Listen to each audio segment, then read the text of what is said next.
સુરતમાં ધર્મ પરિવર્તન કરનારા બિલ્ડરે 20 લાખની ઠગાઈ કરી છે। ધર્મ પરિવર્તન કરી વૈભવમાંથી મોહમ્મદ બનેલા બિલ્ડરે ઠગાઈ કરી। નવસારી બજારના એપાર્ટમેન્ટમાં સસ્તામાં દુકાનના નામે ઠગાઈ કરી છે। ઇકોસેલે બિલ્ડરના સાગરીતના દલાલની ધરપકડ કરી।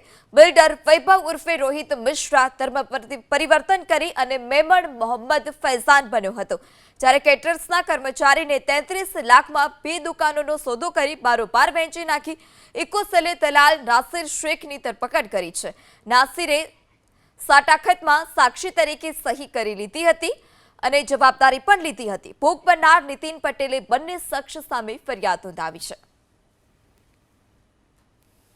ખાજાદાના દરગાહની નજીક મહિદા રેસિડેન્સી કરીને છે, એની અંદર દુકાનોનો સોદો ફરિયાદીશ્રીએ કરેલ, જેની અંદર દલાલ અને બિલ્ડર આ બંને તેમની સાથે છેતરપિંડી કરેલ અને 20 લાખ રૂપિયા જેવી રકમ પડાવી લીધેલ હોય અને દુકાનોનો દસ્તાવેજ પોતાને કરી દેવાને બદલે અન્ય કોઈ એક વ્યક્તિ જે છે મોહમ્મદ ઉસ્માન મેમણ એમને કરી દીધેલ હોય, જેની અંદર હાલ દલાલ તરીકે નાસિર શેખ નાઓ છે તેમની ધરપકડ કરવામાં આવેલી છે અને બિલ્ડર વૈભવ ઉર્ફે રોહિત રાકેશભાઈ મિશ્રા કે જેમણે હાલમાં ધર્મ પરિવર્તન કરી અને પોતાનું નામ મેમણ મોહમ્મદ ફૈઝાન રાકેશભાઈ મિશ્રા ધારણ કરેલ છે, તેમની ધરપકડ બાકી છે।